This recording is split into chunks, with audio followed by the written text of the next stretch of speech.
हरे भरे वन, अनमोल वनस्पतियों का खजाना और मनमोहक फूल, फसलों की अनेकानेक किस्में। भारत पर प्रकृति की असीम कृपा है, जो मनुष्य के लिए एक अनमोल संपदा है। केवल भोजन, आकार और जीवनदायी औषधियों के लिए ही नहीं,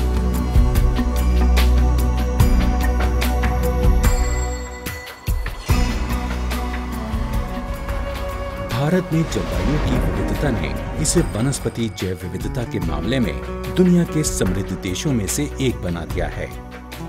भारत में पौधों और वनस्पतियों की 45,000 प्रजातियां पाई जाती हैं, जो विश्व की वानस्पतिक संपदा का 11% है।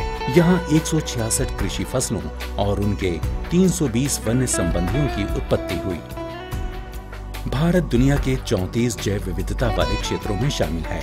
भारत में जैव विविधता के 3 प्रमुख क्षेत्र हैं: पूर्वी हिमालय, भारत बर्मा क्षेत्र और पश्चिमी घाट। इनमें से कुछ विश्व की प्रमुख कृषि धरोहर हैं। पिछली शताब्दी के मध्य में बढ़ती आबादी की बढ़ती खाद्य आवश्यकताओं के कारण भारतीय वैज्ञानिकों ने कम अवधि में अधिक उपज देने वाली फसल किस्मों का विकास किया। इस हरित क्रांति के बाद के 3 दशकों के दौरान हजारों नई फसल किस्मों ने देश को खाद्य सुरक्षा हासिल करने में योगदान दिया। इन नई किस्मों के लिए आमतौर पर मनचाहे जीनों को किसानों द्वारा पुराने समय से संरक्षित मूल किस्मों से प्राप्त किया गया। अब हमें चाहिए फसलों की ऐसी किस्में जो ऊंचे तापमान, सूखा, बाढ़, लवणता और जल भराव को झेल सके। सुखद तथ्य है कि भारत के विभिन्न भागों में बसने वाले हमारे कुछ जनजाति समुदाय आज भी ऐसी परंपरागत फसलें उगा रहे हैं जिनमें ये खूबियां मौजूद हैं। इस अहम आवश्यकता को पूरा करने के लिए भारत सरकार ने ट्रिप्स के आर्टिकल 27.3b की अपेक्षा को पूरा करते हुए पौधा किस्म और कृषक अधिकार संरक्षण अधिनियम 2001 लागू किया। इसके अनुसार सन 2005 में पौधा किस्म और कृषक अधिकार संरक्षण प्राधिकरण PPV एंड FRA का गठन किया गया, जिसका उद्देश्य देश में पौधा किस्म और कृषक अधिकार संरक्षण की प्रभावी प्रणाली लागू करना है। ये विश्व में अपनी तरह का पहला अधिनियम है जो पौधा आनुवंशिक संसाधनों के संरक्षण में कृषक समुदायों के योगदान को मान्यता देता है।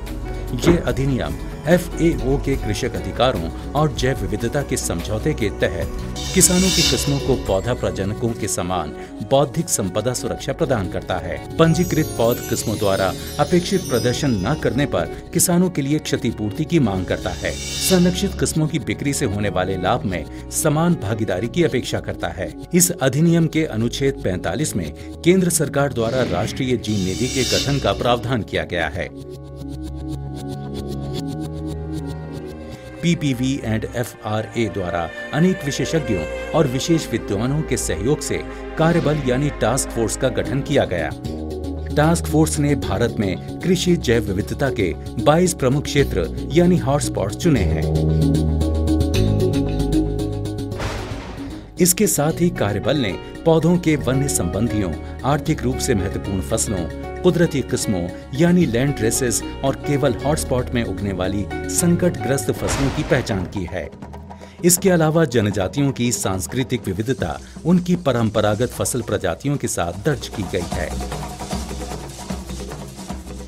मालाबार ये क्षेत्र पश्चिमी घाट के दक्षिण में स्थित है, जिसमें केरल के सभी जिले शामिल हैं, जैसे कर्नाटक के दक्षिण कन्नड़, कोडागु और उडुपी जिले और तमिलनाडु के नीलगिरी तथा कन्याकुमारी। दक्षिण पश्चिमी घाट में लगभग 1286 देशज यानी एंडेमिक प्रजातियां मौजूद हैं, जबकि उत्तरी क्षेत्र में केवल 286 हैं। क्षेत्र की कृषि पर यहाँ के पर्वतों और घाटियों की भू संरचना का प्रभाव है और ये अपने विशेष घरेलू बगीचों पुराया दाम्स के लिए प्रसिद्ध हैं। मालाबार क्षेत्र भारत के काली मिर्च उत्पादन में 96% और रबर उत्पादन में 90% योगदान देता है। क्षेत्र का वायनाड जिला कंदीय फसलों, पत्तेदार सब्जियों और फलों में उपलब्ध विविधता के लिए प्रसिद्ध है। वायनाड की स्थानीय जनजातियां इन्हें खाद्य फसलों के रूप में उपयोग करती हैं। केले की अनेक किस्में जैसे लाल छिलके वाली कप्पा, पीले छिलके वाली बड़ी नैनन और छोटी छिलके वाली कदाली और रसथली यहाँ के स्थानीय व्यापार का प्रमुख हिस्सा हैं।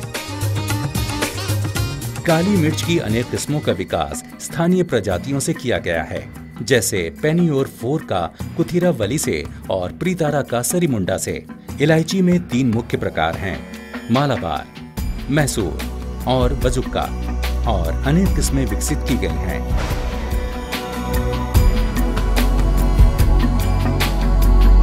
यहाँ दालचीनी और हल्दी में भी अनोखी आनुवंशिक विविधता देखी जाती है। दक्षिण से अब चलते हैं भारत के उत्तर पूर्व की ओर।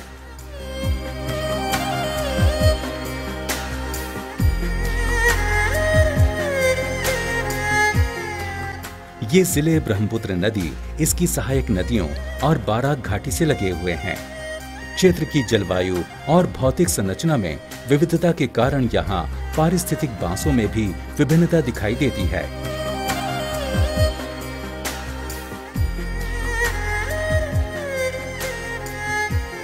भूटिया और बोडो यहाँ की 2 प्रमुख जनजातियां हैं। इस क्षेत्र में बांस की अनोखी आनुवंशिक विविधता दिखाई देती है और हर घर में आसपास की भूमि पर बांस उगाए जाते हैं। आमतौर पर उगाई जाने वाली किस्में हैं बम्बूसा बालकुया या मालुका बांस, बम्बूसा टुल्डा या जाति बांस, मेलोकैना बेसिफरा या मूली बांस, डेंड्रोकैलेमस हैमिल्टोनी या कोको बांस, डेंड्रोकैलेमस जाइमेंटियस या मोकम बांस। जहां बांस को गरीबों की इमारती लकड़ी कहा जाता है और बांस जीवन के हर पहलू में शामिल है।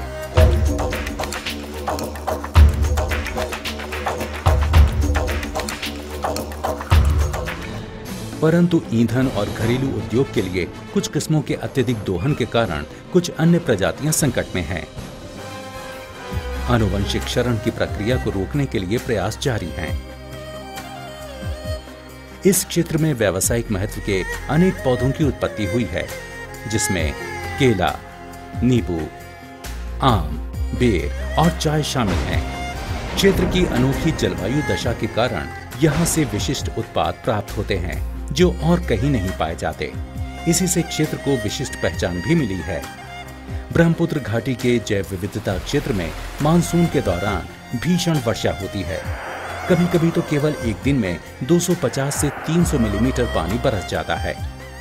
इस गर्म और नम उष्ण जलवायु के कारण असम में उगाई जाने वाली चाय कैमेलिया चाइनोसिस किस्म अस्मिका को एक अनोखा माल्टी स्वाद प्राप्त होता है। इतिहास में देखें तो दक्षिण चीन के बाद असम चाय उत्पादन का दूसरा सबसे बड़ा व्यावसायिक केंद्र था। वास्तव में विश्व में केवल इन्हीं 2 क्षेत्रों में चाय के देशज पौधे पाए जाते हैं। कृषि जैव विविधता के हॉटस्पॉट का संरक्षण करना आवश्यक है, ताकि प्राकृतिक विकास को राह देने के लिए अछूता पर्यावरण मौजूद रहे। साथ ही स्थानीय समुदायों को उनके स्वार्थ रहित संरक्षण प्रयासों के लिए पुरस्कृत भी करना चाहिए, क्योंकि इसी तरह हमारी भविष्य की आवश्यकताएं प्रभावी रूप से पूरी होंगी। PPV एंड FRA ने पौधा जीनोम उद्धारकर्ता सामुदायिक मान्यता पुरस्कारों का गठन किया है, जिसमें आर्थिक रूप से महत्वपूर्ण अनोखी पौधा प्रजातियों के संरक्षण में योगदान देने वाले किसानों को पुरस्कृत किया जाता है। इसके तहत कृषि जैव विविधता के संरक्षण में संलग्न कृषक समुदायों को 10 लाख रुपए के 5 पुरस्कार देने का प्रावधान है। पुराना धान लोकल का वैरायटी हमारा पास है, वो खेत में कर रहा हूँ, इसी के लिए हमें अवार्ड मिल रहा है। जैव विविधता प्रकृति का अनमोल खजाना है, मानवता के भरण पोषण और अस्तित्व के लिए आवश्यक है। हमारे पुरखे यह बात बहुत अच्छी तरह जानते थे। इसीलिए स्थानीय समुदायों ने अनोखी जैव विविधता के संरक्षण में विशेष दिलचस्पी दिखाई।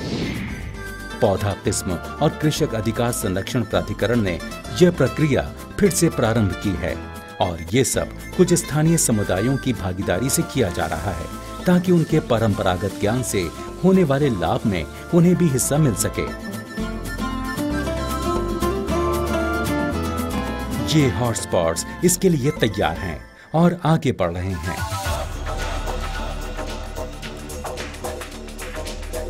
जल्दी ही हम प्रकृति की इस अनमोल धरोहर का उनकी पूरी संभावना के साथ उपयोग कर सकेंगे। इससे संपूर्ण मानव जाति को लाभ पहुंचेगा और ये सुनहरा समय अब दूर नहीं है।